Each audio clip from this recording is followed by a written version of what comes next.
बिस्मिल्लाहिर्रहमानिर्रहीम। अस्सलामुअलैकुम। ये एक हकीकत है कि जिन्नात इस दुनिया में पाए जाते हैं और कुदरत ने उन्हें कई ताकतें अता कर रखी हैं। वो खाते पीते और ज़िंदगी गुजारते हैं।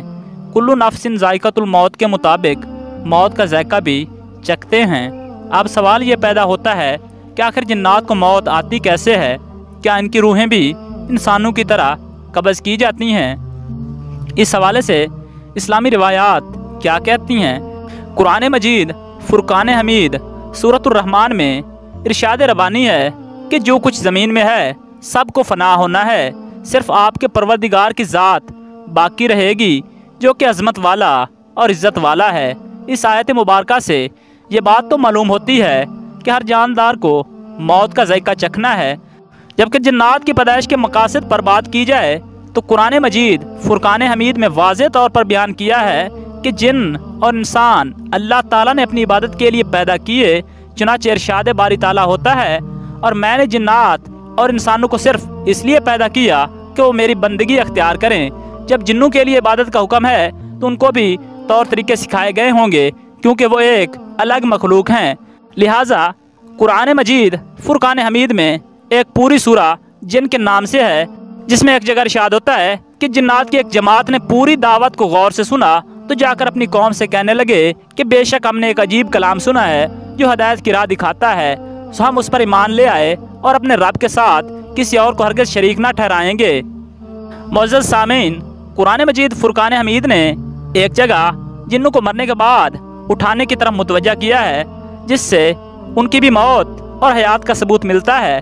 लिहाजा फरमाने बारी ताला है कि ऐ गरोह जिन्नात, वो इंसान भी ऐसा ही गुमान करने लगे जैसा कि गुमान तुमने किया कि अल्लाह मरने के बाद हरगिज़ किसी को नहीं उठाएगा।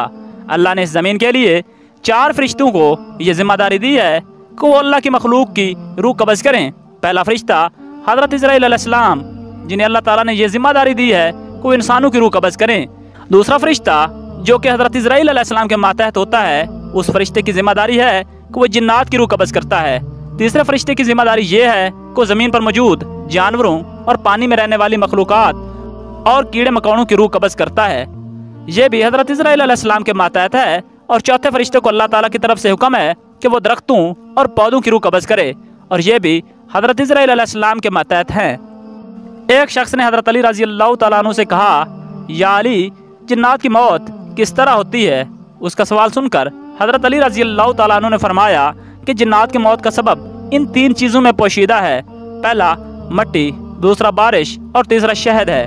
जब जिन्नात की ज़िंदगी का खात्मा होता है तो इज़राइल अलैहिस्सलाम जन्नत में मौजूद शहद की नहर से चंद कतरे शहद के उठाकर जिन्नात के माथे पर रख देते हैं, और यूँ जिन्नात तड़प पड़ते हैं। और फिर वो जिन्न जो अल्लाह के कवानीन को तस्लीम करते हैं उनको सरूर अता करता है। जो जिन्नात इंसानियत को गुमराह करते हैं, मौत के वक्त वो कहते हैं कि हमने अपने आप पर बड़ा जुल्म किया है। शैतान खड़ा उनको देख रहा होता है और कह लगाता है। दोस्तों, रिवायात में आता है कि जिन्नों में भी मुस्लिम और गैर मुस्लिम पाए जाते हैं। इससे ये साबित होता है कि जिन्नात के इंसानों की तरह मौत और हयात है, और इन पर शरई अहकामात भी लागू होते हैं।